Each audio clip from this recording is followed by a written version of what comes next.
नमस्कार, मैं हूं कोमल शर्मा और आप देख रहे हैं स्पेशल बुलेटिन। शुरुआत करते हैं खबरों की।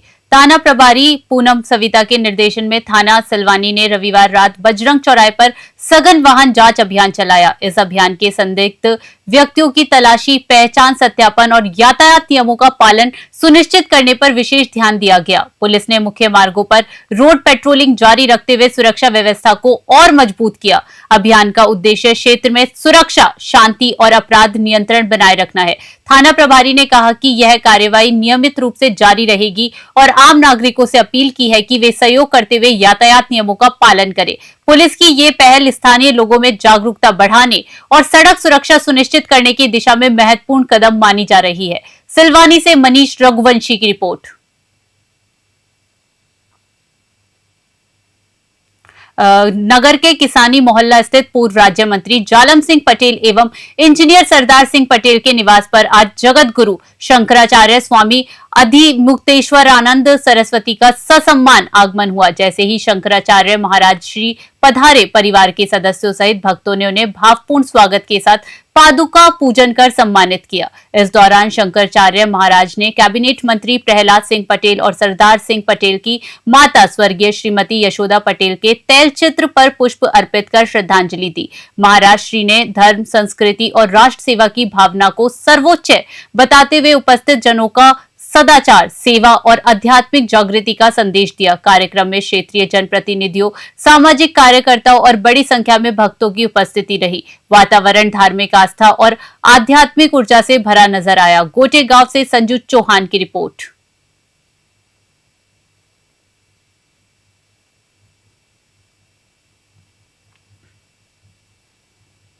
जिला अस्पताल और बस स्टैंड पर संचालित रेन बसेरे में रात के समय मुसाफिरों को ठहरने नहीं दिया गया। जैसे ही कलेक्टर सुधीर कोचर को इसकी जानकारी मिली, वह तुरंत मौके पर पहुंचे और परेशान व्यक्तियों से मिले। कलेक्टर ने नगर पालिका और स्वास्थ्य विभाग के अधिकारियों को फटकार लगाई और लापरवाह कर्मचारियों को सस्पेंड करने के निर्देश दिए। उन्होंने कहा कि यदि प्रशासन सुविधा नहीं दे पा रहा तो वह और उनके अधिकारी दोषी हैं। जिला अस्पताल और बस स्टैंड के रैन बसेरे का निरीक्षण करने के बाद कलेक्टर ने कहा कि लोगों को ठंड में सुरक्षित ठहरने की सभी व्यवस्थाएं सुनिश्चित की जाए। पानी, सुरक्षा, सीसीटीवी और सतत संचालन के निर्देश दिए गए। दमोह से विवेक सेन की रिपोर्ट। सर्दियां आ गई हैं और सर्दियों के समय में जो आम नागरिक होते हैं, जो देर रात में दमोह आते हैं या अस्पताल में आते हैं, परिजन जो है उनको ज़रूरत होती है कि उनको कोई रात को रुकने की अच्छी जगह मिल जाए। और हमारे यहाँ दो जगह हैं इसके लिए जो आश्रय स्थल हैं, एक हमारा जिला अस्पताल में है और एक ये बस स्टैंड पर है। आज हमने दोनों का निरीक्षण किया है और यहाँ पर मुझे व्यवस्थाएँ संतोषजनक नहीं मिली हैं और मैंने अभी सख्त निर्देश दिए हैं। एक तो जिला अस्पताल में जो लोग काम करते हैं उनके खिलाफ शिकायत ये आई है कि वो शराब पी करके काम करते हैं, तो उनको मैंने सस्पेंड करने के निर्देश दिए हैं इमीडिएटली।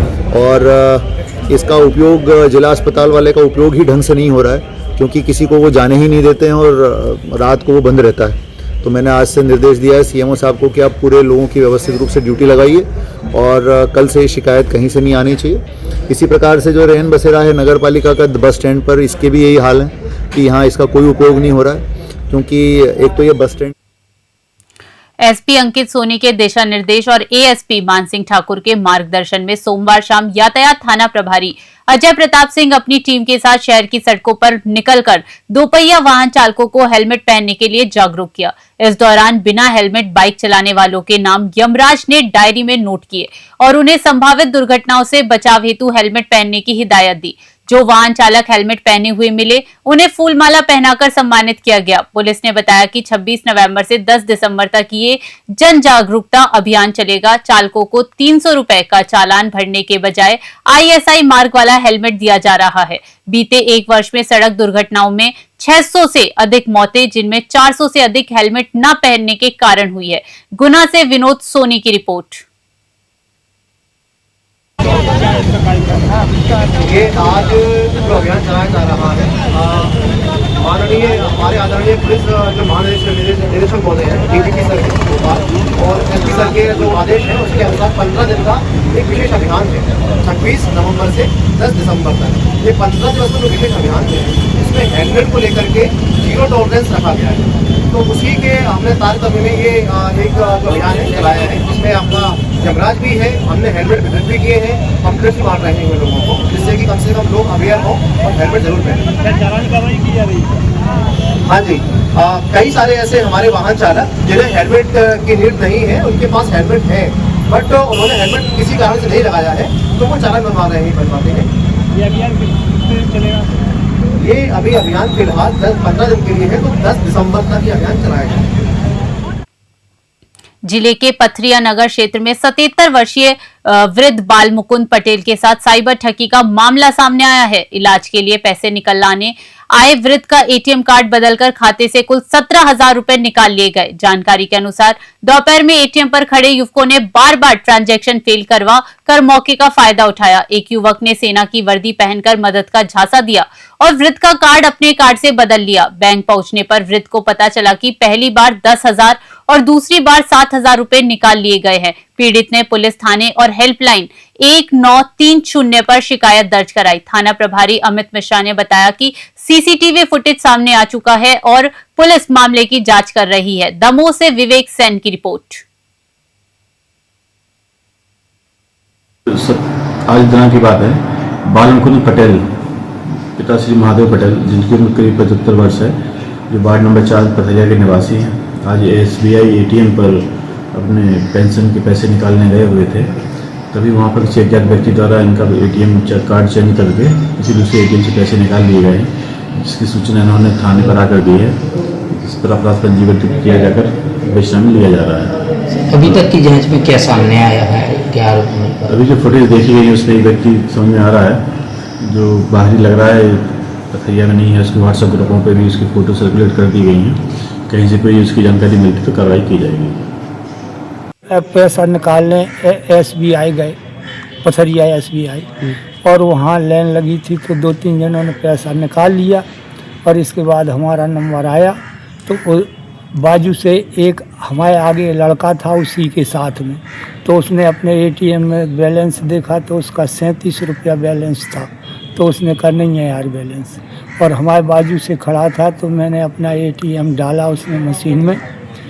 तो क्या है कि उसमें जो है उसने पता नहीं कौन से बटन दबा दिए तो वो मिस हो जाता था, और इसके बाद कल दादा तुमसे दिखता नहीं है तुमने, तो उसने हमसे 3 बार ATM का नंबर डलवाया और उसने पता नहीं मशीन का कौन सा बटन दबाया और उसी पीरियड में कल फिर से डालो तो 3 बार हमसे ATM के नंबर डलवाया उसने। उसी पीरियड में उसने हमारा ATM निकाल लिया और दूसरा डाल दिया उसमें। कल आपका वो मशीन ले नहीं रही है और भाग गया। तो हम जिले में नशे के खिलाफ अभियान को बड़ी सफलता मिली है। मुल्ताई पुलिस ने देर रात ग्राम मालेगांव के एक खेत में अवैध गांजे की खेती का पर्दाफाश किया और आरोपी दुर्गेश सराटकर को गिरफ्तार किया। पुलिस को गुप्त सूचना मिली कि खेत में छुपाकर गांजे की फसल उगाई जा रही है। तलाशी में अरहर की फसल के किनारे छुपाए गए 30 गांजे के पौधे बरामद हुए, जिनका वजन 10 किलो 310 ग्राम और कीमत लगभग 15,000 रुपए थी। आरोपी के खिलाफ NDPS एक्ट की धारा 8/20 के तहत मामला दर्ज किया गया। थाना प्रभारी नरेंद्र सिंह परिहार और उनकी टीम की त्वरित कार्यवाही की सराहना की गई। पुलिस अधीक्षक ने अपील की कि कोई भी अवैध गतिविधि देखने पर तुरंत सूचना दे। बैतूल से कमलाकर तायड़े की रिपोर्ट।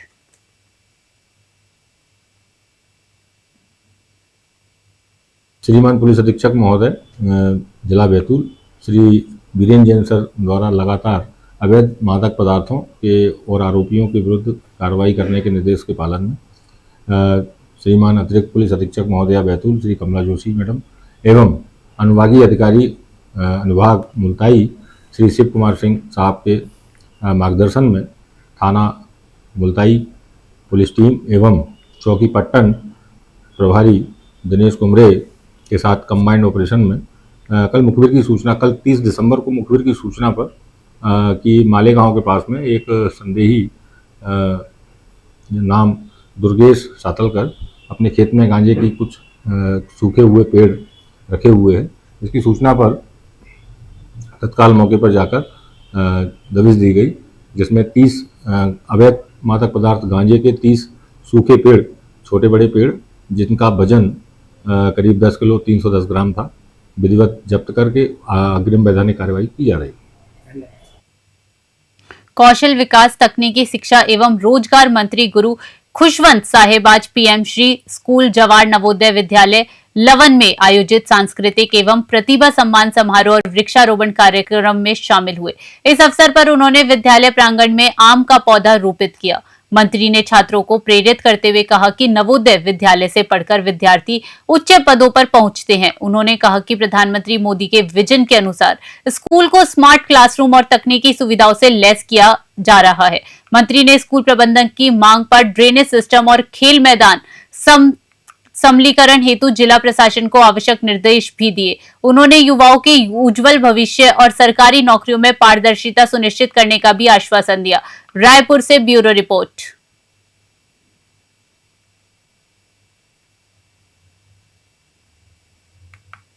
छत्तीसगढ़ राजभवन में छत्तीसगढ़ मंडपम हॉल में आज 6 राज्यों लक्षद्वीप, पुडुचेरी, तमिलनाडु, कर्नाटक, उत्तराखंड और दिल्ली के स्थापना दिवस पर भव्य सांस्कृतिक समारोह आयोजित किया गया। कार्यक्रम का आयोजन एक भारत श्रेष्ठ भारत, विकसित भारत 2047 और स्वच्छ भारत की परिकल्पना को समर्पित रहा। समारोह में उत्तर विधानसभा क्षेत्र के विधायक श्री पुरंदर मिश्रा अपनी धर्मपत्नी के साथ उपस्थित रहे। इस राष्ट्रीय एकता कार्यक्रम में माननीय राज्यपाल, रायपुर नगर निगम श्री प्रथम नागरिक महापौर श्रीमती मीनल चौबे, राजभवन के अधिकारी, कर्मचारी और प्रदेश के सम्मानित नागरिक बड़ी संख्या में उपस्थित थे। समारोह में सांस्कृतिक प्रस्तुतियां और राज्य स्तरीय सम्मान के माध्यम से देशभक्ति और एकता का संदेश लोगों तक पहुंचाया गया, जिससे राष्ट्रीय एकता एवं विकास के प्रति जागरूकता बढ़ी। रायपुर से ब्यूरो रिपोर्ट।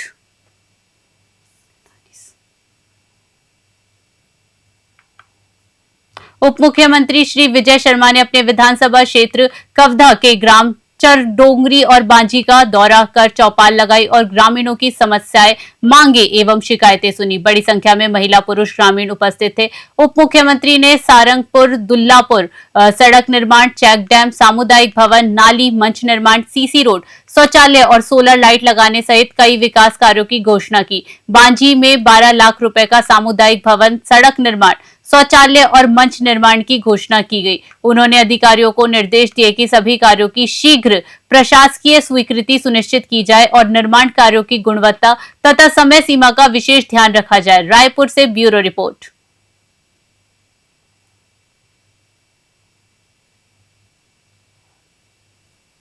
जिले में एसपी के निर्देशन में चल रहे नशा उन्मूलन अभियान में पुलिस को बड़ी सफलता मिली। सुंदरगंज वार्ड स्थित डागा धर्मशाला के पास पुलिस ने मोहम्मद शाहिर खत्री और मनदीप सिंह को हीरोइन बेचते रंगे हाथों पकड़ा। दोनों के कब्जे से कुल 2.4 ग्राम हीरोइन बरामद हुई, जिसकी कीमत लगभग 48,000 रुपए आकी। इसके साथ नकदी 30, सिल्वर फॉइल, 2 मोबाइल फोन और लाइटर भी जब्त किए गए। दोनों आरोपियों के खिलाफ थाना सिटी कोतवाली में एनडीपीएस एक्ट के तहत मामला दर्ज कर उन्हें न्यायिक रिमांड पर जेल भेज दिया गया। पुलिस ने बताया कि यह कार्रवाई 3 दिन पूर्व की गिरफ्तारी से मिली जानकारी के आधार पर सफल रही।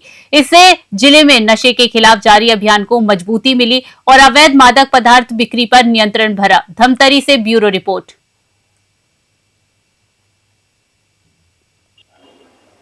जी, अभी कोतवाली थाने में 2 आरोपियों के ऊपर कार्रवाई की गई है। ये सुंदरगंज वार्ड के निवासी हैं। एक का नाम है मनदीप सिंह और एक का नाम मोहम्मद शाहिर खत्री है। दोनों के पास से 2.4 ग्राम चिट्टा बरामद हुआ है और इनके साथ सिल्वर फॉइल, लाइटर और 2 मोबाइल फोन वगैरह जब्त हुए हैं। तो ये कार्रवाई दरअसल हम 2-3 दिन पहले और चिट्टे की कार्रवाई किए थे। उसमें निखिल निर्मलकर, खिलेश देवांगन नाम के 2 युवक थे।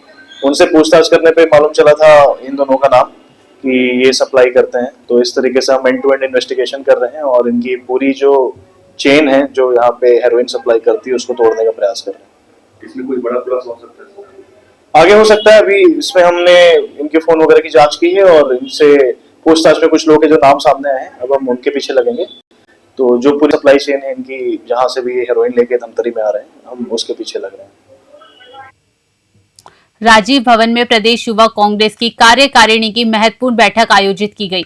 बैठक की अध्यक्षता प्रदेश अध्यक्ष आकाश शर्मा ने की, जिसमें प्रदेश प्रभारी अमित सिंह पठानिया और सह प्रभारी डॉक्टर मोनिका मंडरे उपस्थित रही। बैठक की शुरुआत छत्तीसगढ़ महतारी के चित्र पर माल्य अर्पण से हुई। इसके बाद प्रदेश पदाधिकारियों, जिला अध्यक्षों और विधानसभा अध्यक्षों के साथ 2 चरणों में चर्चा हुई। बैठक में पिछले महीनों में हुए कार्यक्रमों और बिजली बिल बढ़ोतरी व जन मुद्दों पर चलाए गए आंदोलन की समीक्षा की गई। विशेष चर्चा में 14 दिसंबर को नई दिल्ली में होने वाली वोट चोर गद्दी छोड़ रैली की तैयारियों और प्रदेश के 11 लोकसभा क्षेत्रों में जिला कलेक्टर कार्यालय का घेराव शामिल था। इन कार्यक्रमों में युवा कांग्रेस के राष्ट्रीय अध्यक्ष उदय भानु चिप भी शामिल होंगे। रायपुर से ब्यूरो रिपोर्ट।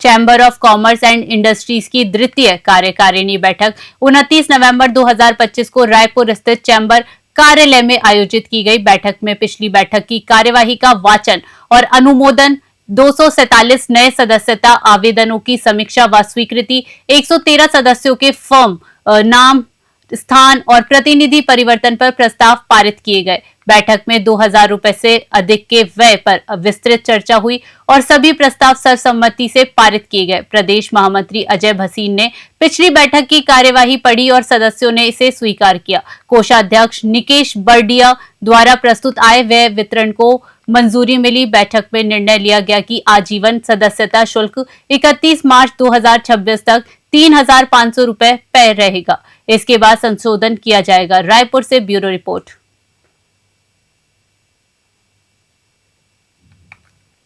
अभी के लिए स्पेशल बुलेटिन में इतना ही। बने रहिए न्यूज़ 21 पे। नमस्कार।